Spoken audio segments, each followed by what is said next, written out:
Alors bonjour, bienvenue à l'atelier du Meeple, je m'appelle Martin. Cette semaine, on regarde comment upgrader un jeu. Je vous présente Fantastic Factories et comment en rehausser un petit peu l'expérience.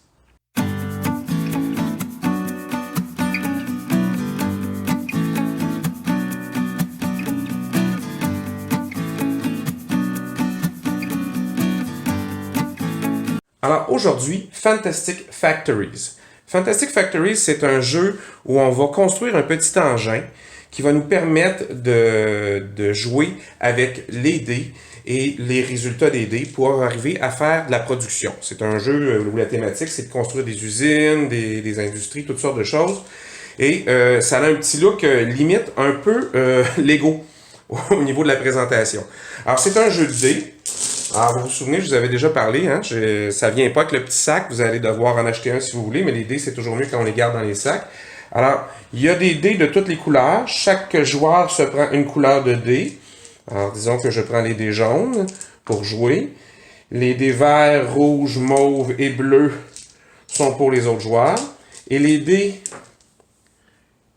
qui sont semi-transparents, qui sont plutôt givrés, vont servir à tout le monde pour ajouter des dés parce que certains personnages vont vous donner des dés supplémentaires pour jouer à votre tour. Alors, comment ça se joue? Alors, la mise en place est assez simple. Vous avez un jeton premier joueur. Vous avez un paquet de cartes qui s'appelle contracteurs. Alors, des gens que vous allez pouvoir engager. Vous avez ici un architecte, des travailleurs, un foreman, un électricien. Alors, pour engager un de ces personnages-là, à votre tour, vous allez devoir défausser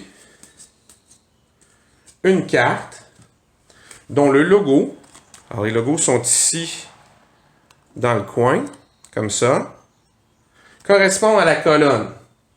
Alors, si vous voulez engager un de ceux-là, vous engagez un des quatre. Certains sont gratuits, certains ont des coûts en supplément. Alors, vous allez devoir, si vous voulez engager, mettons, le foreman, payer avec une carte pelle que vous allez défausser.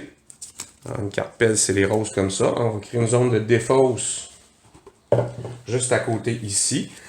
Et vous pouvez engager le foreman si vous êtes capable de payer 2 jetons d'énergie. Alors, c'est assez simple. Ça, c'est la première chose que vous pouvez faire au début de chaque tour. Alors, le premier joueur commence, choisit. La deuxième personne fait la même chose. Soit vous engagez un contracteur, soit vous prenez en main ce qu'on appelle les blueprints. Donc, les blueprints, ce sont des plans. Vous pouvez prendre un plan ou un contracteur à votre tour, un des deux. Alors, c'est assez simple. Alors, moi, j'ai déjà un peu de tout. Alors, mettons que je veux construire un monument.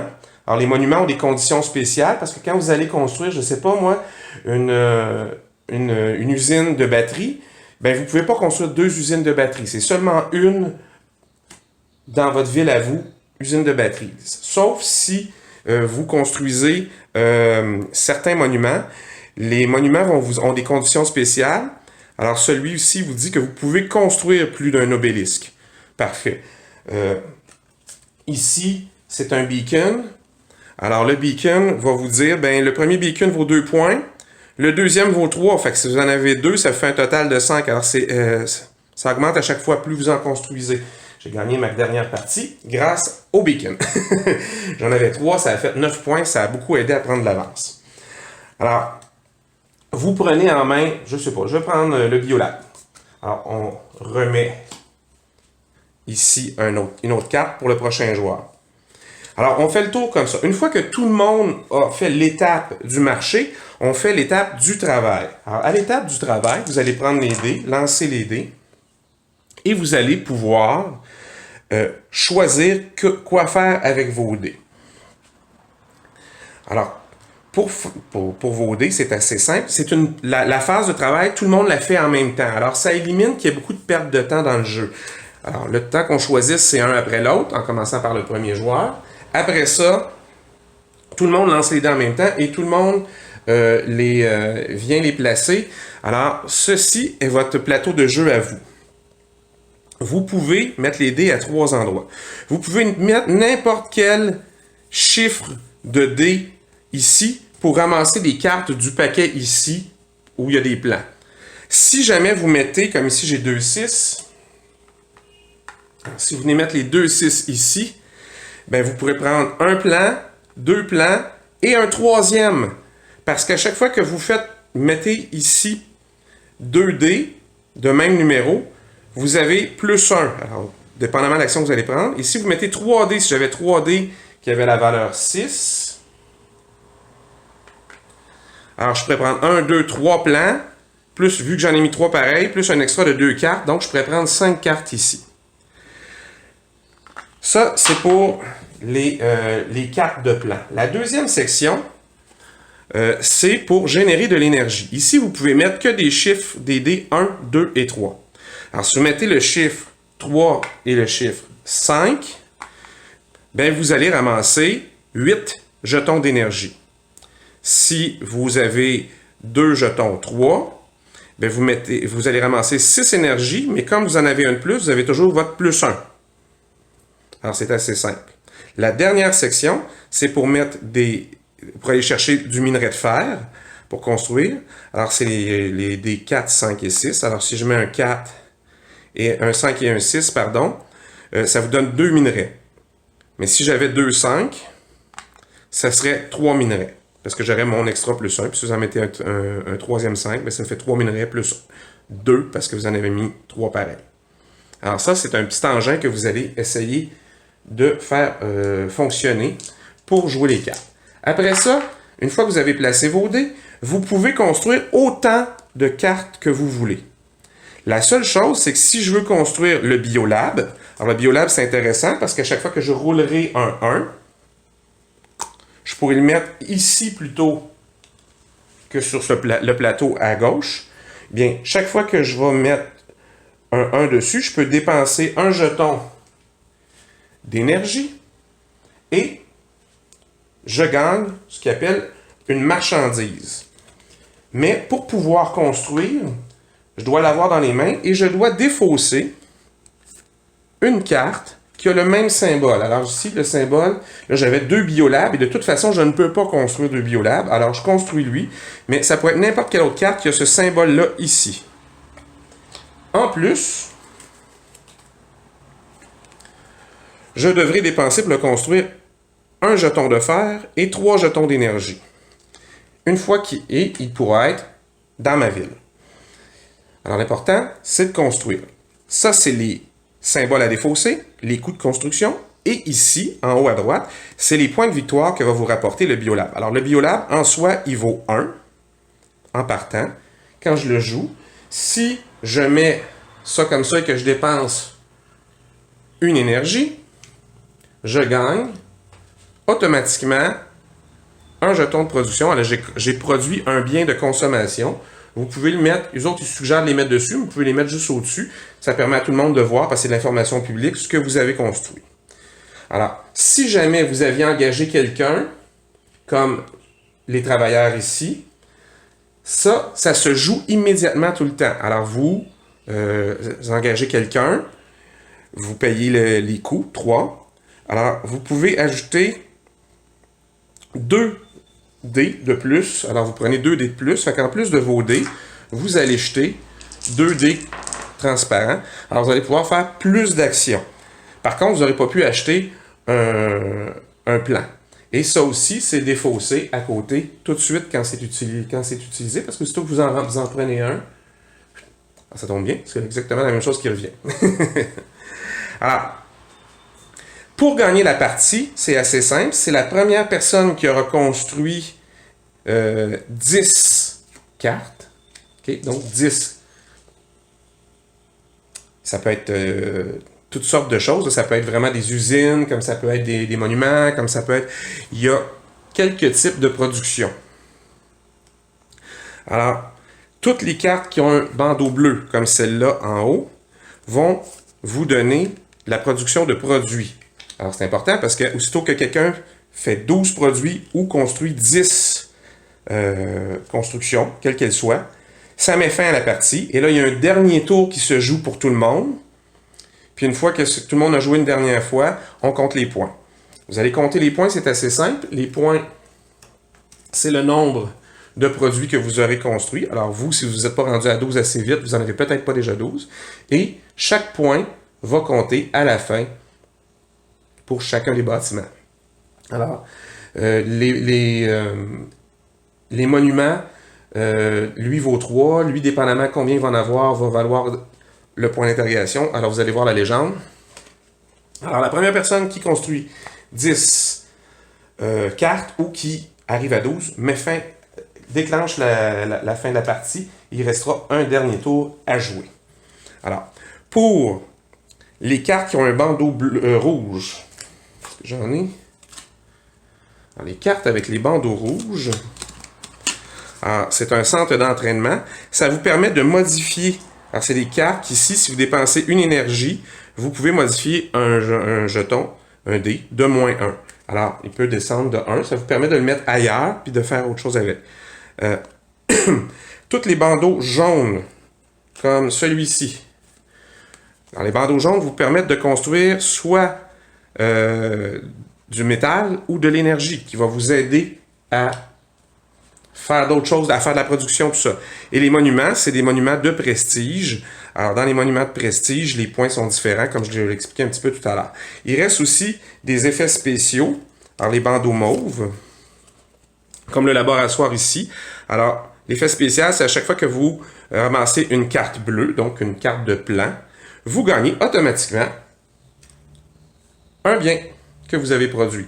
Alors, ça vous aide à accumuler de la richesse et à gagner. Alors, la personne qui aura le plus de points à la fin gagne, tout simplement. Alors, c'est aussi simple que ça. Il y a même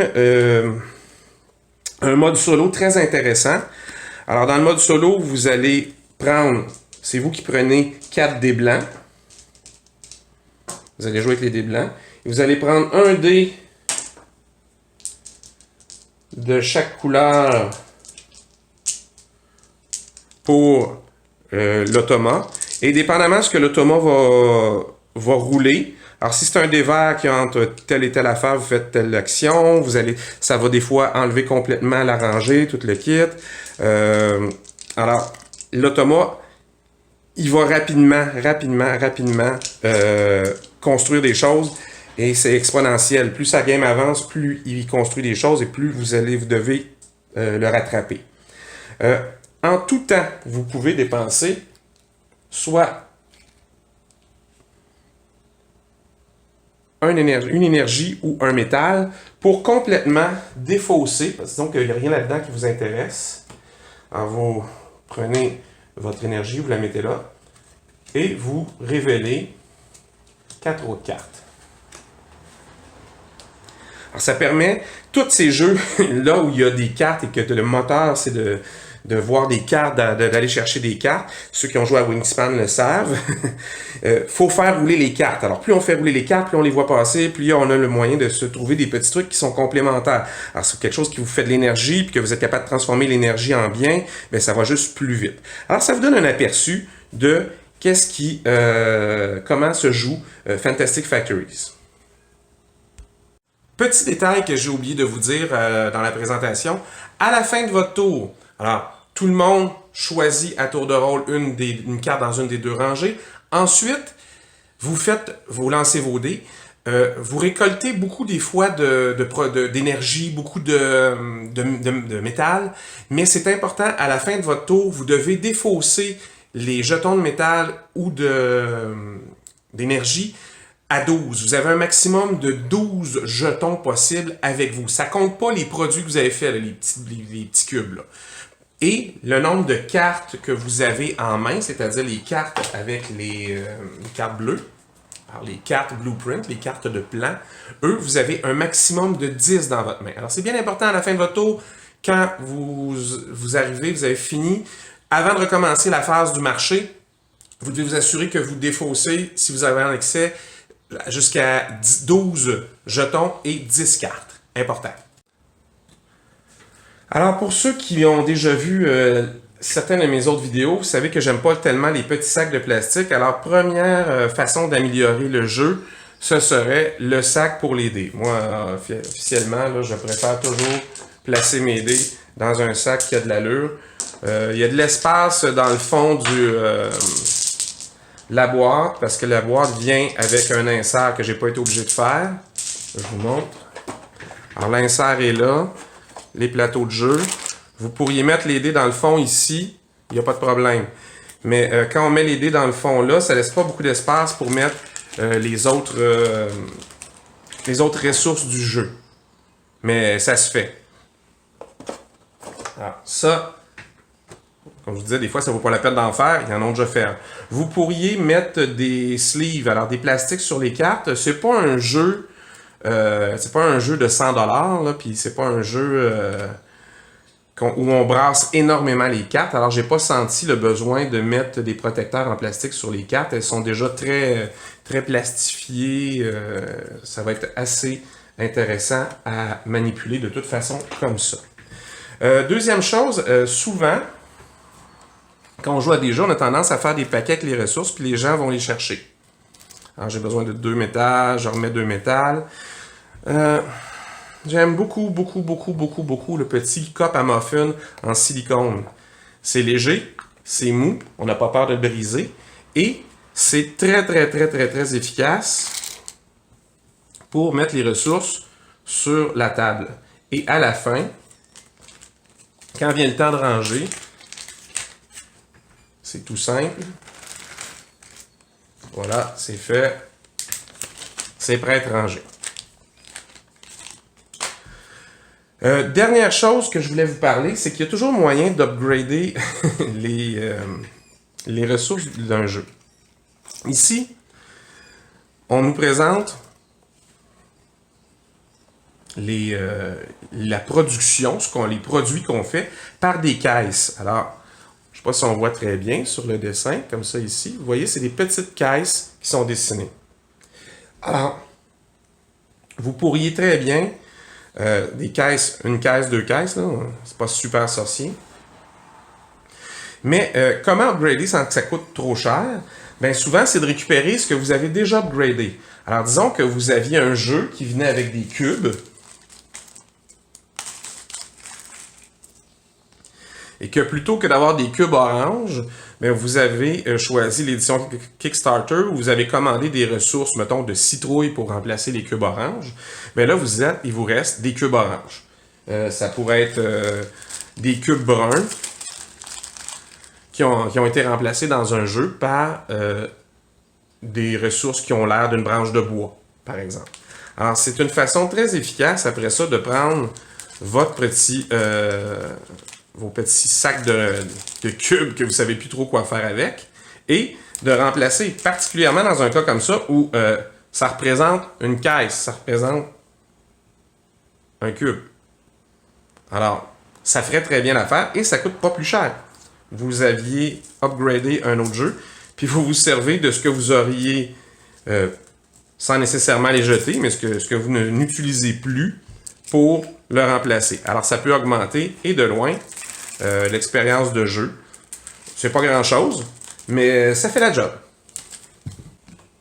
Alors, c'est tout. C'était rapide cette semaine. Un petit jeu. J'adore Fantastic Factories parce que c'est un jeu plus simple un peu que la moyenne des jeux que j'ai derrière moi. C'est pas un Uwe Rosenberg ou quelque chose comme ça, là. C'est un petit engine building facile à jouer, facile à montrer. Et c'est entre le filler, le petit jeu qui prend entre 15 et 30 minutes, et le plus gros jeu. Alors, à 45 minutes, 1 heure, d'habitude, vous avez fait une partie pour Fantastic Factories. Alors, je vous invite, comme d'habitude, si les vidéos vous intéressent, à vous abonner à la chaîne. Vous pouvez laisser des commentaires aussi sous la vidéo. Je vais y répondre évidemment si vous avez des questions. Pour savoir où j'ai trouvé les petits cups et ces choses-là, il y en a un peu partout. Je ne veux pas faire de pub pour les Canadian Tire, Walmart ou endroits pas chers où on peut trouver ce genre de choses. Mais vous n'avez pas besoin de la très grande qualité de cup à muffins si vous ne cuisinez pas des muffins dedans. On s'entend, mais qui soit en silicone, bien, ça va être résistant. Je pense pas que vous verrez le jour de passer à travers ça en jouant à des jeux de société. Alors, je vous dis à la prochaine. Portez-vous bien. Have fun!